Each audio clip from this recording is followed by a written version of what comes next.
Hi, my name is Andrew Kinney. I'm an attorney at Hoglund Law Offices. I practice exclusively in the area of Social Security disability and Supplemental Security Income Law, otherwise known as SSI. Today, I wanted to talk to you about traumatic brain injuries.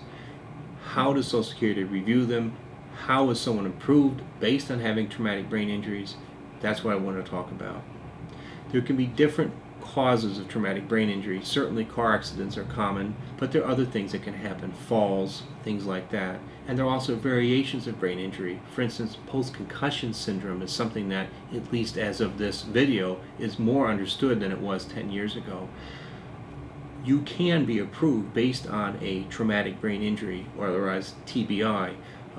Here are the things that Social Security looks for in my experience, though. Social Security certainly needs evidence of the actual event, or at least if it happened a while ago, it's good to try to get the evidence of the actual event. It would usually start with an ER record and perhaps build into a hospitalization. If that was more recently, that'll be understood to be the problem, and Social Security will get those records at the first two levels. There are times when a brain injury is more remote in time. If at all possible, ask Social Security at the first two levels to get it for you, or your attorney's office to get those older records. Why? Because it lends credence to what happened. It gives a severity of what happened. If someone had to relearn how to talk and walk, that's important to know. There are cognitive difficulties that can happen from traumatic brain injuries.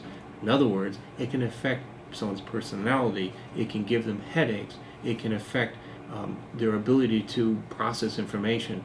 All these things are important. One crucial thing that I've seen in traumatic brain injury cases that will absolutely help Social Security understand how bad things are is neuropsychological testing. Sometimes that happens within a month or two of an actual brain injury. So that's another reason, if a brain injury happened a long time ago, let's say 5 or so years ago, make sure to order those records, because there might have been testing that someone forgot about, particularly if the person that had the brain injury doesn't remember the testing.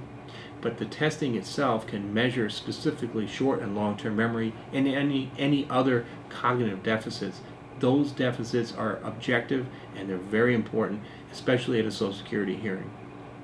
So if you have a traumatic brain injury and you have some problems as a result of that, the question Social Security ultimately has is, are they bad enough that they keep you from working full-time and they're expected to last a year?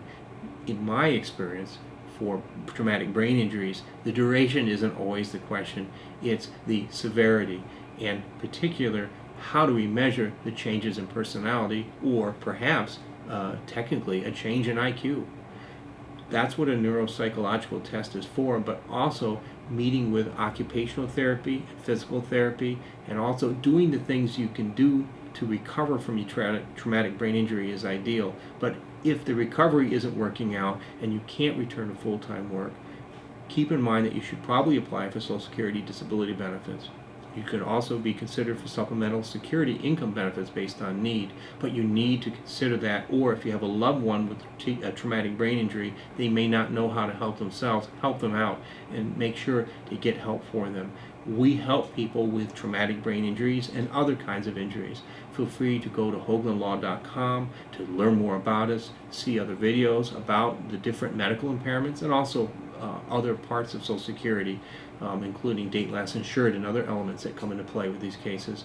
If you want to call, feel free to call our number below at 1-800-850-7867. We're here to help. We don't charge unless you're approved. We help thousands of people. We currently are helping thousands of people. We are very happy to help you, but we want to talk first. You evaluate the experience that we have, make a good decision.